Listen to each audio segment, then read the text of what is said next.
আসসালামু আলাইকুম রহমতুল্লাহি ওয়া বারাকাতুহু। প্রিয় দর্শক, ঢাকা ইউনিভার্সিটি আজকে দেখলো এক নতুন নবীনবরণ অনুষ্ঠান। আমি দেশ রূপান্তর পত্রিকা থেকে হেডলাইনটা পড়ছি। 1500 নবীন শিক্ষার্থীকে কোরআন দিয়ে বরণ করলো ডাবির দাওয়া অ্যাসোসিয়েশন। আমার কাছে খুবই ভালো লাগছে ব্যাপারটা। বাংলাদেশে এটা এই প্রথমই হইল আমার মনে হয়। আমার জানা মতে এইরকম ঘটনা এর আগে ঘটে নেই। নবীন শিক্ষার্থীদেরকে কোরআন এবং সিরাত দিয়ে গ্রহণ করা হয়েছে। এই বিষয়ে একটা ভিডিও আছে, আমরা একটু ভিডিওটা দেখে আসি, তারপরে আমরা আলোচনা করব। ইউনিভার্সিটি দাওয়াহ অ্যাসোসিয়েশন নামক সংগঠন ঢাকা বিশ্ববিদ্যালয়ের 2023-24 সেশনের আন্ডার গ্র্যাজুয়েট প্রোগ্রামে ভর্তি হওয়া নতুন 1500 শিক্ষার্থীকে বরণ করা হয়েছে পবিত্র কোরআন ও হযরত মুহাম্মদ সাল্লাল্লাহু আলাইহি ওয়াসাল্লামের জীবনী গ্রন্থ সিরাত দিয়ে। রোববার দুপুর 2টায় ঢাকা বিশ্ববিদ্যালয়ের টিএসসি অডিটোরিয়ামে এক অভিনব নবীনবরণ অনুষ্ঠানের মাধ্যমে শিক্ষার্থীদের বরণ করে ঢাকা ইউনিভার্সিটি দাওয়াহ অ্যাসোসিয়েশন নামক সংগঠন। অনুষ্ঠানে ঢাকা বিশ্ববিদ্যালয়ের দাওয়াহ অ্যাসোসিয়েশনের পরিচালক হামিদুর রশিদ জামিলের সভাপতিত্বে উপস্থিত ছিলেন আল কুরআন একাডেমি লন্ডনের চেয়ারম্যান হাফেজ ডক্টর মনির উদ্দিন আহমদ, ঢাকা বিশ্ববিদ্যালয়ের আরবি বিভাগের চেয়ারম্যান ডক্টর জুবায়ের মোহাম্মদ এহসানুল হক সহ আরও অনেকেই। আয়োজন প্রসঙ্গে হামিদুর রশিদ জামিল জানান, ঢাকা বিশ্ববিদ্যালয়ে 2023-24 সেশনের নবাগত শিক্ষার্থীদের নিয়ে ঢাকা বিশ্ববিদ্যালয়ের দাওয়াহ অ্যাসোসিয়েশন দুপুরে নবীনবরণ প্রোগ্রামের আয়োজন করে। এ সময় উপস্থিত ছিলেন দেশ বরেণ্য স্কলারগণ। প্রত্যেক শিক্ষার্থীর জন্য দাওয়াহ অ্যাসোসিয়েশন এর পক্ষ থেকে উপহার হিসেবে ছিল একটি কোরআন, প্রসপেক্টাস, সিরাত গ্রন্থ ও চাবির রিং।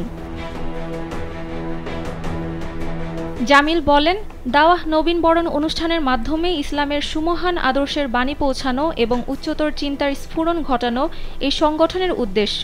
এই নবীনবরণ শুধুই একটি আনুষ্ঠানিক অনুষ্ঠান নয়, এটি এক স্নেহময় আলিঙ্গন, ছিল একটি উষ্ণ অভ্যর্থনা যা জীবন চলার পথে একটি নতুন অধ্যায় যুক্ত করবে।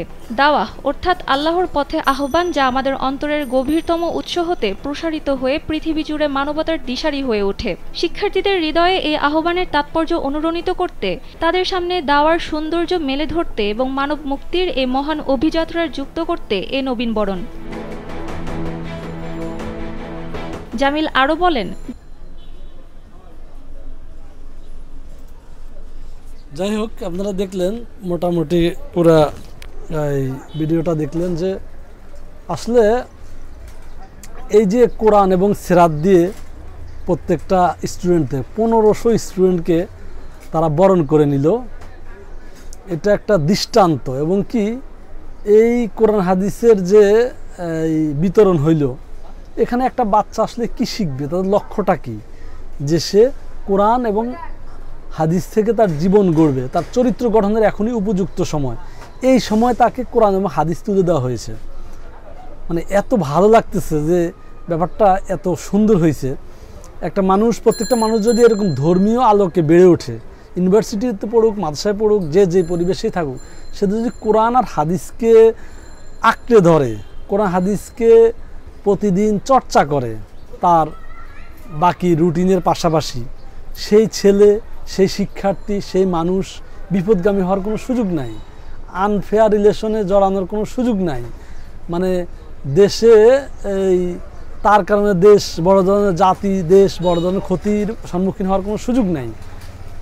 তো যাই হোক, এই উদ্যোগটা বেশ, খবরটা সম্ভবত গত মাসের, আমার আসলে এই দৃষ্টিতে আগেই পড়েছিল, কিন্তু এইভাবে আলোচনা করার সুযোগ হয়নি, সময় হয়নি, এই জন্য আজকে এই যে আলোচনাটা করলাম। তো যাই হোক, এই বিষয়টা আমার কাছে খুবই উল্লেখযোগ্য, তাৎপর্যপূর্ণ একটা ঘটনা মনে হয়েছে। এবং কি প্রত্যেকটা ক্যাম্পাসে, প্রত্যেকটা ছাত্রদের জীবনকে আমরা এইভাবে সাজানো উচিত। আপনারা এই মুহূর্তে হয়তো বলতে পারেন যে আপনি তো ধর্মীয় গ্রন্থ, ইসলাম ধর্ম গ্রন্থ আল কোরআন বা হাদিস দিলেন, অন্য ধর্মের, আমি মনে করি যে অন্য ধর্মের মানুষদেরকেও কোরআন পড়া উচিত।